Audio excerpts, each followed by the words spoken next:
13 years ago, on July 3rd, I was involved in an automobile accident that resulted in a C5, C6 spinal cord injury just when I was 19 years old. And we were camping for the weekend. We had to run back into town on the 3rd to get supplies for the 4th of July.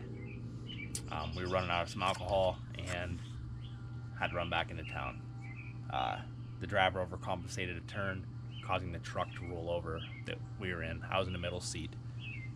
The roof came down on my head, causing my spinal cord injury.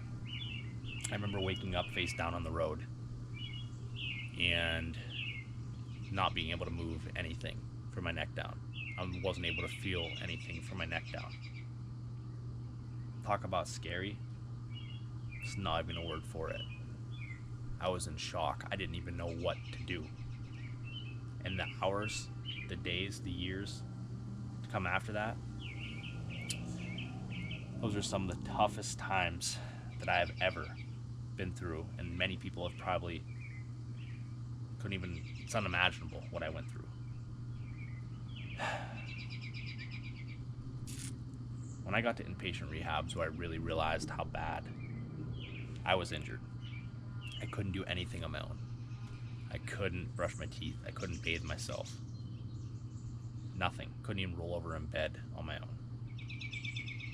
19 years old, having to have your parents bathe you, brush your teeth. Some hard stuff to go through. And for my parents, my friends, my family, for them to watch me go through what I went through, it's unreal. But I woke up one night and woke up crying actually, because I didn't know what to do. I was 19, I had my whole life ahead of me, but then I had no idea which way I was going to turn. My world was turned upside down in the blink of an eye, literally the blink of an eye. When I woke up one night, I realized that this was on me. I was the only one that could fix this situation, better this situation. So I had to get to work. And that's where the story starts. My whole attitude changed. I became a machine. My mind became so obsessed with getting better, getting the best I could possibly get, that's all I thought about, all I did.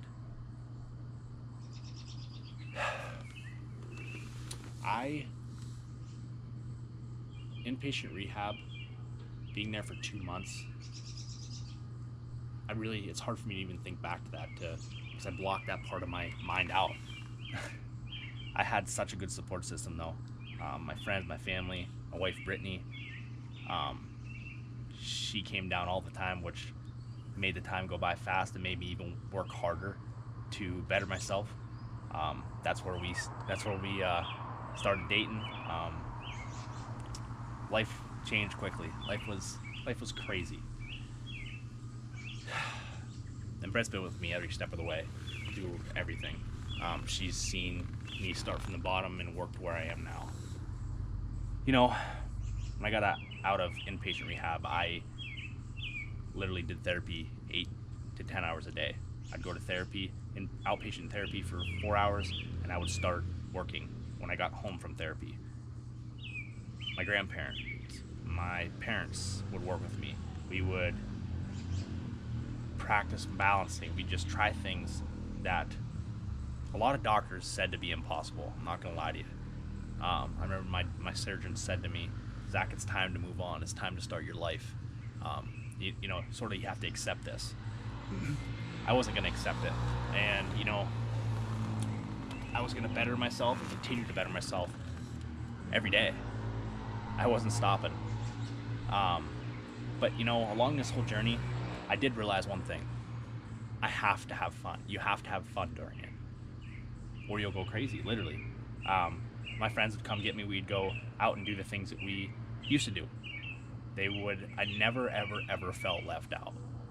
They would do everything, including Brittany.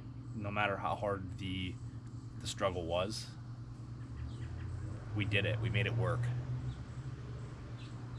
And I mean, I give all my thanks to them for making me try new things, try different things, because probably never would have. But I did have fun along the way. But I did work so hard. My mind, like I said, became a machine. I was so determined. Motivation is a big thing, but when motivation's not there, that's when discipline and determination comes in. I was always disciplined. Throughout my wrestling career, it taught me so much about discipline that days I didn't want to get out of bed, days I didn't want to do anything, I felt so guilty that I had to. I had to. You know, I can go on for hours about this, but a lot of our followers never really heard my story and how I ended up in a chair. So I wanted to give a little brief background on me and how me and Brittany sort of met. But even throughout these years, I didn't let this chair stop me. I didn't. I got an opportunity about 2 years after my accident to go work at a facility, a plant here in our hometown, sort of as a, you know, just try it out and see if I can do it. And I remember my boss telling me, you know, they sort of brought me in just to see what I could do. And I showed them that I wasn't limited. I could do and work just as hard. Actually, I could work harder than a lot of people. And that's what made me grow throughout the company. And honestly, I went back to this before too about, you know, getting out and being independent. That's one big thing that got me out and got me independent, was going to work. Nobody's there to help me. Yes, I had help if I needed it, but I had to do things on my own. When I was at home, if I wanted a drink, and, you know, my mom would get it for me. I'm not saying anything bad about that, but that's what parents do. And being a parent myself now, I can see that. But that didn't help me. And when I went to work, I had to do things on my own. I had to learn how to do certain tasks differently than others, but still get the job done in a timely manner. I learned so much about life through work. And then that incorporated from therapy to work to Brittany pushing me to do things that I thought were impossible, but she never once batted an eye about trying something. She'd piggyback ride me, and if we went to beaches, she'd put me on her back. We'd get down to the water. There was no I'm not doing that. It's how are we doing it, or we are doing it. There was no excuses, and that's why I'm where I'm at today. But that's just one, like I said, touch base, explain to you guys how I got injured. And this is 13 years for me. 13 years of my life living in a chair. It's crazy to even think back. But I live a good life, live a very good life.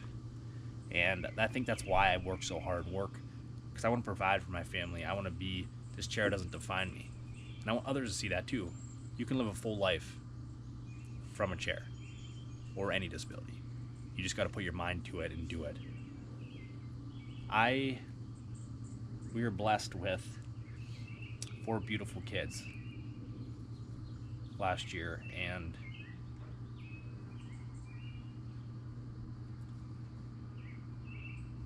that's where my life started.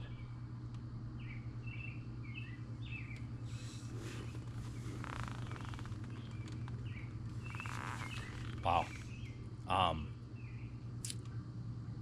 I was so scared of the unknown with becoming a father. I was scared because I didn't know if I'd be able to hold up my end of the job.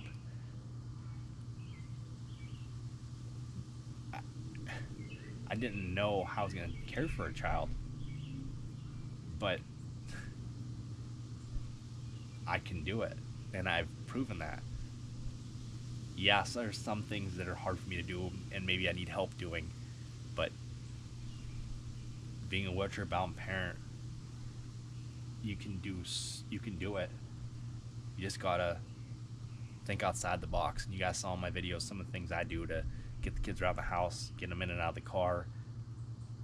You gotta have fun with it. And for all you guys out there that are watching this, and some of you maybe in chairs and wanting to have kids, you can do it. Don't hesitate it. And I do want to say, for everybody, disabled, not everybody has their own battle. Everybody has their own struggle. Days are hard. Some days are harder than others. But those days are just a minimal portion of our life. And time goes so fast. Don't take time for granted. Enjoy each day. And you know what? I need to take some of my own advice. Some of the things I preach, because I don't always see the bright and sunny in every day. And I should, because I'm blessed. Blessed to have my family, blessed to have everybody in my life that I have. And Brittany, she's a trooper. She's with the kids day in and day out, and I have them on my own for a weekend, and it's hard, but we are so blessed.